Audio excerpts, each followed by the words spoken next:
Welcome to another new video. তো এই ভিডিওতে আমরা খুব সিম্পল একটা ইনভয়েস শিট তৈরি করব মাইক্রোসফট ওয়ার্ডে। তো এটা কিভাবে করতে হয় চলুন আমরা শুরু থেকে শেষ অবধি প্রজেক্টটা দেখে নিই। তো শুরুতেই আমরা একটা এমএস ওয়ার্ড ওপেন করে নিচ্ছি। আমরা ইনসার্টে যাব, ইনসার্ট থেকে শেপে গিয়ে আমরা একটা রেক্ট্যাঙ্গল নেব।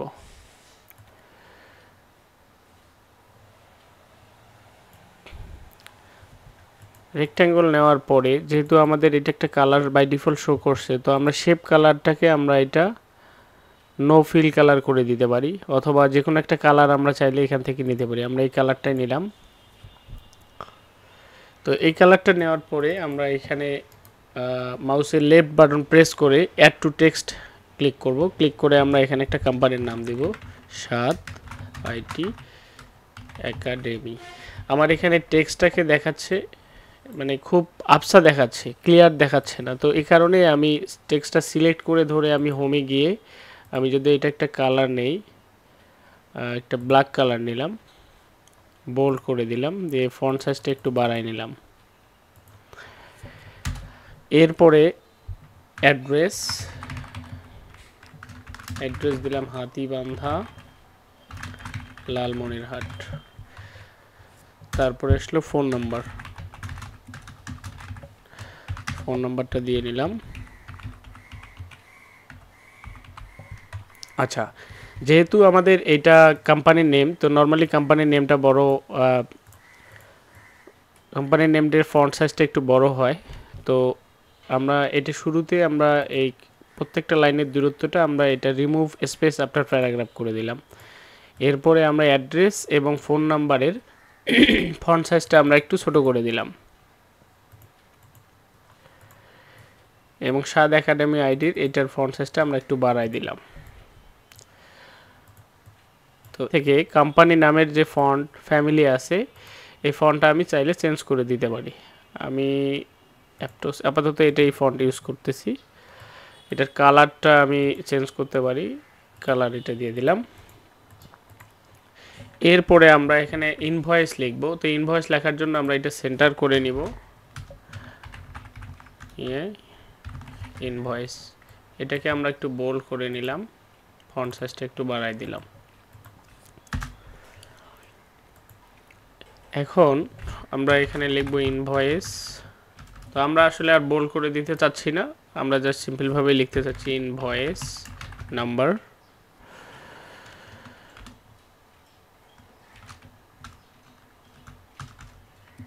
এখানে দিতে চাচ্ছি ডেট।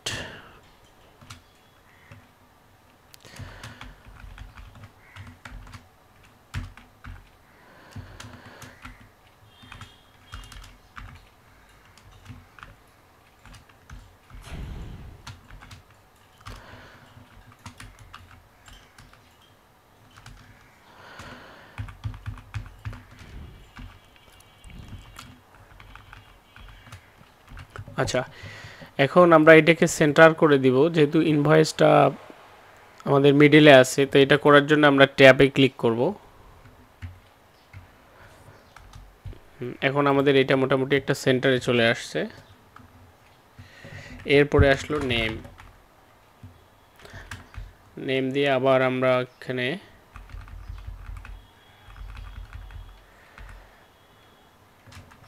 তারপরে আমরা দিব অ্যাড্রেস,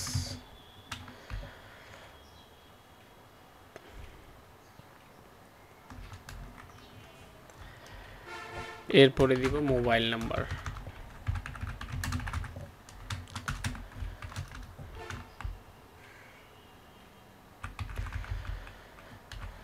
তো উপরের লাইনটাকেও আমরা একটু সমান করে নেব।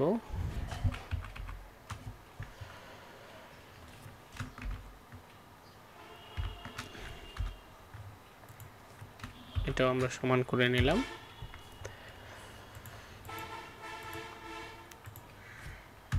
আচ্ছা, এখন আমরা একটা টেবিল নেব। তো টেবিল নেওয়ার ক্ষেত্রে অ্যাজ ইউজুয়াল আমরা প্রথমবারের মতোই ইনসার্টে ক্লিক করব। ইনসার্টে ক্লিক করে টেবিল, আমরা এখানে শুরুতে 5টা কলাম নিব এবং 4টা রো নিব। তো নেওয়ার পরে আমরা এখানে লিখব সিরিয়াল নাম্বার। তারপরে ডেসক্রিপশন, তারপরে দেব কোয়ান্টিটি, রেট, অ্যামাউন্ট। এটা দেওয়ার পরে আমাদের দ্বিতীয় লাইন থেকে আমরা ইন্টার চেপে ধরবো। ইন্টার যদি আমরা চেপে ধরে বা ইন্টার দিয়ে দিয়ে যদি আমরা ক্লিক করি, ইন্টার দিতে থাকি, তো এখন আমাদের যেটা করতে হবে যে এই তিনটা, এই যে আমাদের এখানে যে রোটা আছে এই তিনটাকে আমাদেরকে মার্জ করে দিতে হবে। এটা মার্জ করে দেওয়ার জন্য আমরা কি করব, এখানে কার্সর রেখে শেপ পিস করে শেপড,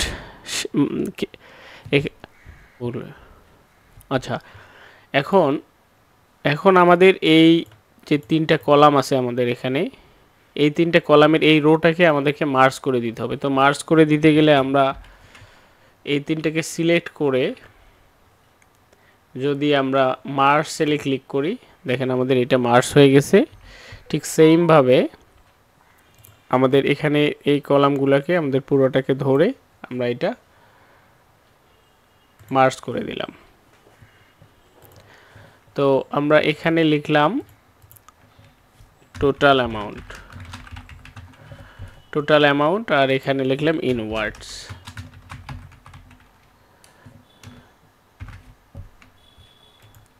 তো এরপরে আসলো কিছু টার্মস অ্যান্ড কন্ডিশন। আপনি যখন কোনো প্রোডাক্ট নেবেন সেই প্রোডাক্টের রিসিভে অথবা ইনভয়েসে কিছু টার্ম অ্যান্ড কন্ডিশন দেওয়া থাকে। তো এই টার্ম অ্যান্ড কন্ডিশনগুলো হতে পারে যে ভেঙে গেলে বা পুড়ে গেলে আপনাকে ওয়ারেন্টি দেবে না, বা অন্য কোনো ত্রুটি থাকলে সেটা রিপ্লেসমেন্ট ওয়ারেন্টি, এরকম কিছু লেখা থাকে টার্ম অ্যান্ড কন্ডিশনে। তো এটা করার জন্য আমরা এখানে কিছু বুলেট পয়েন্ট নিব, যে আমাদের এখানে কিছু বাই ডিফল্ট বুলেট পয়েন্ট আছে, আমরা চাইলে এটাও নিতে পারি। এখানে টার্ম অ্যান্ড কন্ডিশন 1 বা এভাবে দেয়া থাকলেও, এদের টার্ম অ্যান্ড কন্ডিশনগুলো এখানে দেওয়া থাকলো। এরপরে থাকে যে কাস্টমারের সিগনেচার থাকে। তো এটা করার জন্য আমরা এই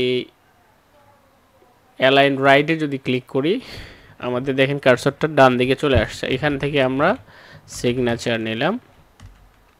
তো সিগনেচার নেওয়ার পরে আমরা উপরে একটা আন্ডারলাইন দিব। তো এটা করার জন্য আবার আমরা ইনসার্টে যাব, ইনসার্টে গিয়ে শেপে গিয়ে আমরা এখান থেকে একটা লাইন নিব। তো লাইনটা নিয়ে আমরা এখানে যে লাইন দেব সেটা করার জন্য আমাদের কিবোর্ড থেকে যদি আমরা শিফট প্রেস করে ধরে যদি আমরা এটা টান দিই, তাহলে সমানভাবে বাড়তেছে। তো সমানভাবে বাড়তেছে, এটাকে আমরা এখানে ক্লিক করে আমরা এটা একটু শেপটা বাড়ায় নিব, অথবা এখান থেকে ধরে চাইলে এটাও নিতে পারি। এটা একটু বেশি বড় হয়ে যায়, আমরা সিম্পলটাই নিয়ে নিলাম। তো এটাকে ড্রাগ করে ধরে চাইলে আমরা এটা নিচেও নামাতে পারি, উপরে একটু উপরে ওঠানামা করতে পারি, কোনো অসুবিধা নাই। তো এটা যখন আমাদের হয়ে গেল, এখন আমাদেরকে যেটা করতে হবে যে আমাদেরকে টেবিলটাকে ডিজাইন করতে হবে। আমরা চাইলে এখানে একটা স্পেস দিয়ে নিতে পারি, টেবিলটাকে আমরা ডিজাইন করতে পারি। তো টেবিল ডিজাইনিংয়ের ক্ষেত্রে আমরা এটাতে ক্লিক করে ধরে যদি টেবিল ডিজাইনে ক্লিক যাই, এখানে অনেকগুলা ডিজাইন দেখতে পাচ্ছি। তো যে ডিজাইনটা ভালো লাগে নর্মালি সেই ডিজাইনটা আমরা চাইলে এই ডিজাইনটা ইউজ করতে পারি। তো এখানে দেখেন সিরিয়াল নাম্বার, ডেসক্রিপশনটা আমাদের যে কলাম আছে কলামের লেফট সাইডে চলে গেছে, কোয়ান্টিটি চলে গেছে। তো আমরা এই জিনিসগুলোকে যদি অ্যামেন্ডমেন্ট করতে চাই, যদি সুন্দর করে সাজাতে চাই, তাহলে লেআউটে যাব, লেআউটে গিয়ে আমরা এটা যদি সেন্টার করে দিই, আমাদের এটা সেন্টারে চলে গেল। ঠিক সেমভাবে এই দুটোকেও যদি আমরা ওটা করতে চাই, সেন্টারে চাইলে সেন্টারে দিই, যেহেতু আমাদের এটা সেন্টারে দিতে পারবো না, আমরা এইটা লেফট সাইডেই রাখলাম। তো এরপরে আমাদেরকে যেটা কাজ করতে হবে, দেখেন সিগনেচারটা আমার নিচে চলে আসছে। এটা কেন আসছে? যেহেতু আমার একটা স্পেস বা একটা জায়গা এদিকে একটু শর্ট হয়ে গেছে, এইখানে আমরা একটা স্পেস দিচ্ছি, দ্যাটস ওয়াই এটা নিচে চলে আসছে। তো এইটা করার জন্য আমরা এই জায়গাটা কিভাবে ফিল আপ করতে পারি, আমরা এই যে উপরের যে শেপটা আছে এই শেপটাকে যদি আমরা একটা ছোট করে দেই, দেখেন এটাতে যদি আমি একটা ব্যাক স্পেস ক্লিক করতেছি, ব্যাক স্পেস দেওয়ার সাথে সাথে কিন্তু আমার আবার আগের অবস্থানে চলে গেল। তো এই হলো মোটামুটি আমাদের একটা ডিজাইন শেপে চলে আসছে। এখন আমরা এটার উপরে যদি আর একটা আমরা রেক্ট্যাঙ্গল দেই বা শেপ ইউজ করি সেটাও করতে পারি। এটা করার জন্য আবার ইনসার্টে যাব, ইনসার্টে গিয়ে শেপে ক্লিক করে আমরা একটা রেক্ট্যাঙ্গল নিয়ে নিলাম।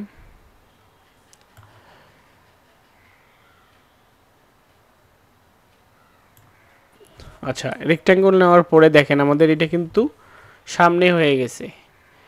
তো এই কারণে টেক্সটগুলো সবগুলো আমাদের ব্যাক এন্ডে চলে গেছে এবং এই ডিজাইনটা ফ্রন্ট এন্ডে চলে আসছে। তো এটা করার জন্য আমরা যেটা করব, শেপ ফিল কালারটা আমরা নান করে নো ফিল কালার করে দিলাম এবং এটাতে ক্লিক করে ধরে আমাদের মাউসের লেফট বাটন প্রেস করে যদি আমরা এটা ব্যাকে দেই তখন এই ডিজাইনটা, অর্থাৎ এই প্রথমের যে ডিজাইনটা আমরা করলাম এই ডিজাইনটা আমাদের ব্যাকে চলে যাবে, অর্থাৎ এই ডিজাইনটার পিছনে চলে যাবে নতুন ডিজাইনটা। দেখেন আমরা ব্যাক দিলাম, দেখেন ওইটা পিছনে চলে গেছে। এই দেখেন আমাদের এটা এখানে, দেখেন এখানে পিছনে চলে গেছে। তো এখন এটা করার জন্য আমাদেরকে যেটা করতে হবে যে আমরা চাইলে এখানে এর শেপ আউটলাইনের কালারটা আমরা চেঞ্জ করে দিতে পারি। এখান থেকে হোয়াইটটা যদি আমরা একটু কমাই নিতে পারি বা একটা কালার আমরা দিতে পারি, যে এই কালারটা দিতে পারি, এই কালারটাও ভালো লাগতেছে। এটাকে আমরা একটু রিডিউস করে নেই,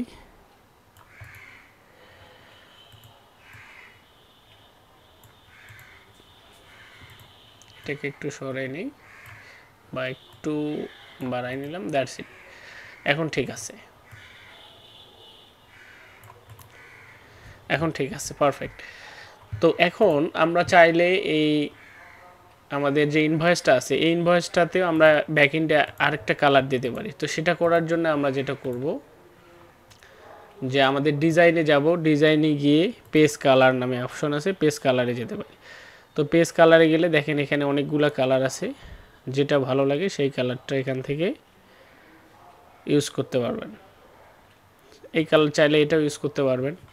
তো এটা করার পরে আপনি যদি চান যে এখানে ওয়াটারমার্ক দেবেন, এই যে এখানে ওয়াটারমার্ক আছে, ওয়াটারমার্কে ক্লিক করলে এখানে বাই ডিফল্ট কিছু আছে, আমরা এগুলো ইউজ করতে চাচ্ছি না, আমরা কাস্টম ওয়াটারমার্ক ক্লিক করতে চাচ্ছি।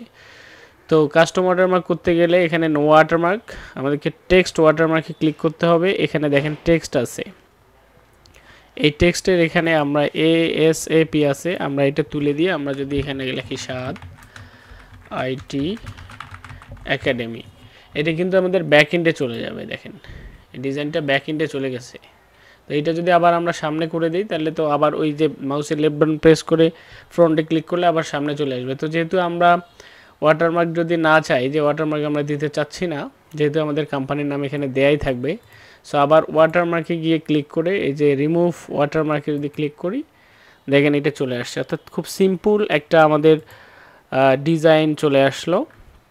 তো এইভাবে আমরা অনেক সুন্দর সুন্দর ডিজাইন করতে পারি। এখানে ফন্টগুলা যদি আমরা চেঞ্জ করে দেই, ফন্ট ফ্যামিলি চেঞ্জ করে দেই, তাহলে আরও ডিজাইনটা অনেক সুন্দর হবে দেখতে। তো আশা করি এই ভিডিওটি আপনাদের ভালো লেগেছে। ভিডিওটি যদি ভালো লেগে থাকে দয়া করে সাবস্ক্রাইব করে পাশে থাকবেন। পরবর্তী ভিডিও দেখার জন্য আমন্ত্রণ রইল। সে পর্যন্ত সবাই ভালো থাকবেন। আল্লাহ হাফেজ।